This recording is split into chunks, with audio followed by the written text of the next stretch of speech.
Un des plus anciens témoignages écrits dont nous disposons sur la corruptibilité des corps concerne cette Etheldreda, la fondatrice de la fameuse abbaye d'Ely, qui mourut en 679. 16 ans après la mort de la sainte, sa sœur, sainte Setleburga, qui lui avait succédé comme abbesse d'Ely, fit exhumer les restes d'Etheldreda afin de les ensevelir à l'intérieur de l'église. Cette exhumation eut lieu en présence d'un médecin nommé Sinfrid, qui avait opéré Etheldreda d'une tumeur à la mâchoire quelques jours avant sa mort. Bède, le vénérable, qui l'interrogea ensuite, consigna ce récit dans son histoire ecclésiastique de la nation anglaise. Lorsqu'on voulut, après toutes ces années, retirer ses ossements de la tombe, on dressa une grande tente, et toutes les sœurs de la congrégation se tinrent d'un côté et tous les frères de l'autre. L'abbesse, suivie de quelques autres religieuses, s'avança alors pour prendre les ossements afin de les nettoyer. Lorsque nous l'entendîmes soudain pousser un cri, je fus alors appelé. M'avançant sur la tente, j'aperçus le corps de la sainte femme que l'on venait de retirer de la tombe et qui était étendue sur un lit. On aurait juré que celle-ci était simplement endormie.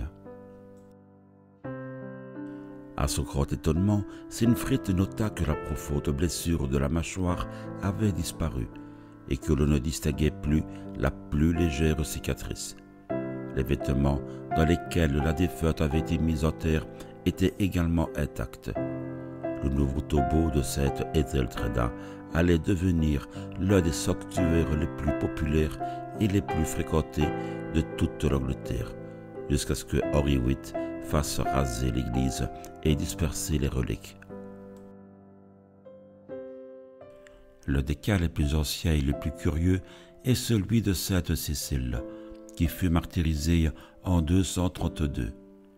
Le bourreau, chargé de décapiter cette noble romaine, se montra si maladroit qu'il lui porta 3 coups de hache sans parvenir à ses fins.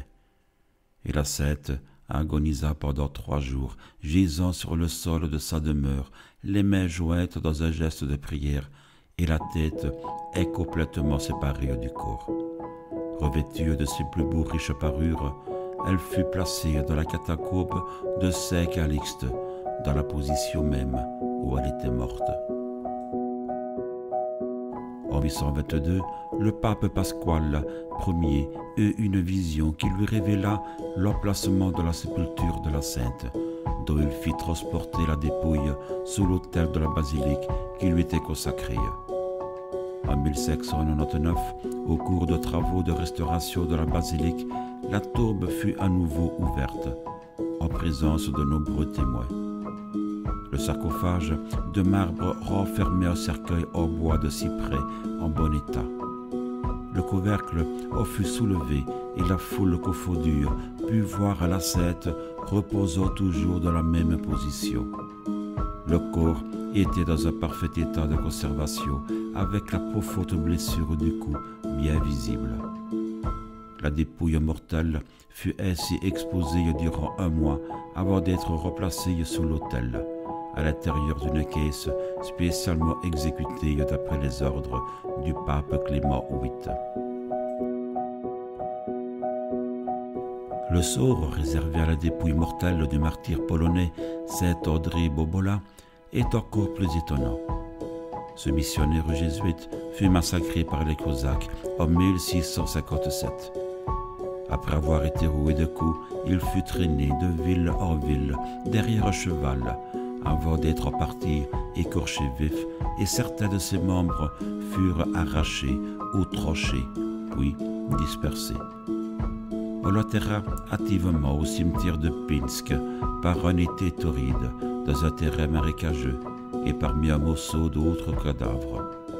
40 ans plus tard, alors que les autres corps avaient subi depuis longtemps la putréfaction habituelle, sa dépouille fut retrouvée intacte, si l'on accepte évidemment les blessures qui lui avaient été affligées, et fit l'objet d'un examen médical. En 1917, ce corps toujours bien conservé et présentant une remarquable souplesse était encore exposé au public. En 1922, les troupes de l'armée rouge, ayant entendu parler de cet état miraculeux, cernèrent l'église de Pinsk et violèrent la sépulture du saint. Après avoir satisfait leur curiosité, les soldats laissèrent le cadavre sur les dalles pendant un certain temps avant de l'emmener à Moscou. Et il fallut une requête du pape Pie XI en personne, bien des années plus tard, pour que la sainte relique soit rendue aux Polonais. Elle est aujourd'hui conservée à Varsovie, dans l'église dédiée à ce saint.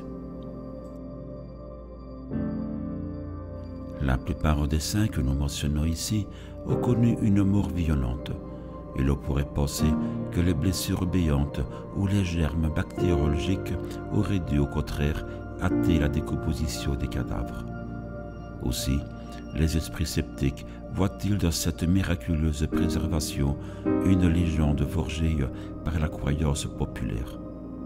Certes, c'est parmi les saints et les mystiques de l'Église chrétienne que l'on trouve la plus grande proportion de ceux qui, selon le mot du père Thurston, ont échappé à l'horreur de la tombe.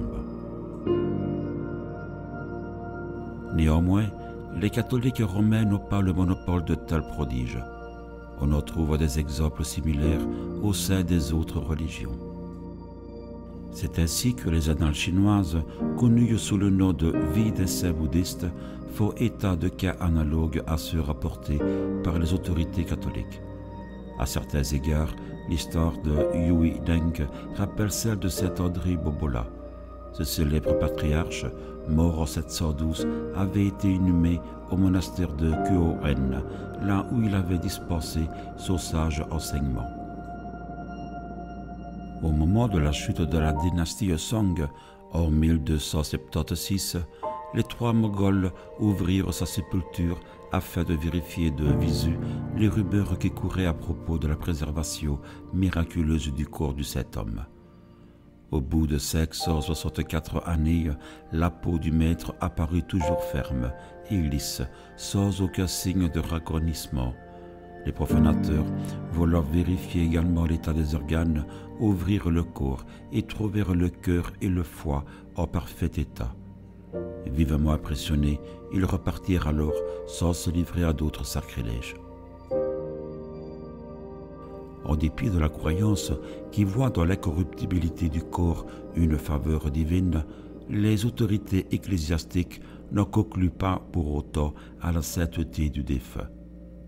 En 1977, à Espartinas, en Espagne, un caveau familial fut ouvert à l'occasion des funérailles d'un vieil homme. Quelle ne fut pas la surprise du fossoyeur et de ses aides lorsqu'ils découvrirent le corps intact d'un des fils du mort, enterré là depuis 40 ans. Le jeune garçon, José Garcia Moreno, était mort en 1937, à l'âge de 11 ans, des suites d'une méningite. Tout le village défila bientôt devant la tombe, s'émerveillant devant le petit cadavre miraculeusement préservé sous les lambeaux de vêtements qui le couvraient, et supputant que l'enfant avait dû être saint pour recevoir une telle marque de bienveillance divine. Une pétition fut envoyée au Vatican pour demander sa canonisation. Toutefois, la congrégation des rites considère que des phénomènes surnaturels comme les stigmates, les visions, la lévitation ou l'incorruptibilité ont moins de poids qu'une vie de piété et de vertu exemplaire.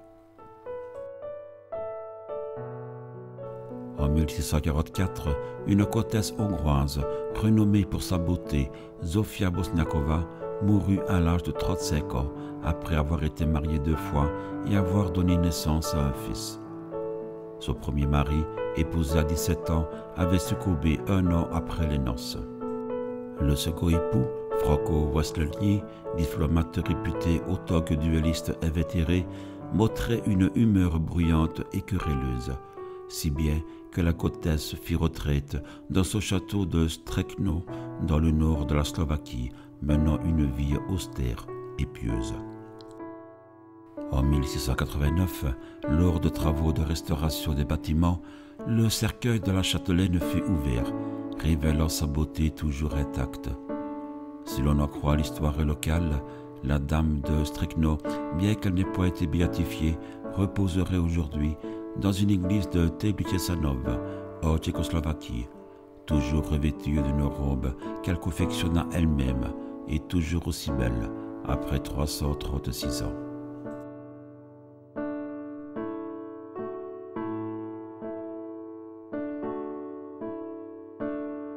L'exemple que nous allons citer maintenant est fort curieux, car cette fois, l'incorruptibilité n'est pas l'indice d'une vertu hors du commun, bien au contraire.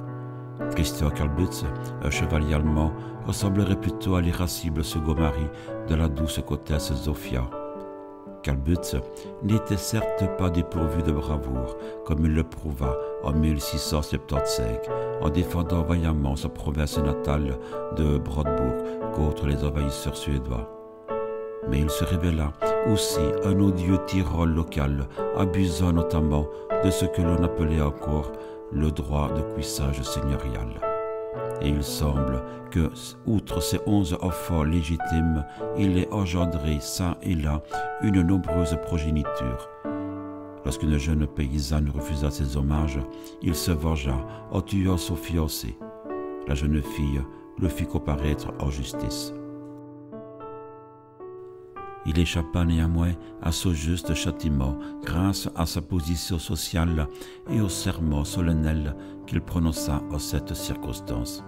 « Je jure que je ne suis pas le meurtrier, que le Seigneur empêche mon corps de pourrir si je mens. » Il mourut en 1702 et ce ne fut qu'en 1792 que les nouveaux châtelains entreprirent de rénover la chapelle, que l'on découvrit son cadavre intact dans son cercueil. Le crime, qui ne faisait de doute dans l'esprit d'aucun de ses contemporains, se voyait ainsi confirmé d'éclatante façon. Cette anecdote pittoresque puise probablement dans le folklore local, et son aspect édifiant est trop évident pour n'être pas fabriqué. Néanmoins, la conservation inexplicable du corps du chevalier reste un fait avéré. Pendant les Jeux olympiques de Berlin, en 1936, les visiteurs affluèrent au village de Campbell afin de contempler le cadavre brun et racorni dans son cercueil ouvert.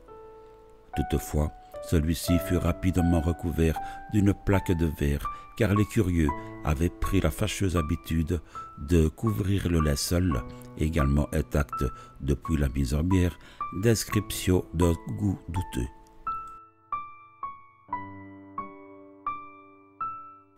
Rappelons qu'en 1895, Rudolf Virchow, le pathologiste bien connu, avait pratiqué une autopsie et n'avait décelé aucune trace d'un embaumement antérieur. Il put de la sorte vérifier le remarquable état de conservation des tissus et des viscères. Une autre équipe scientifique berlinoise entreprit ultérieurement diverses investigations sans pouvoir résoudre cette énigme. Comment la science moderne explique-t-elle cette incorruptibilité de certains corps ?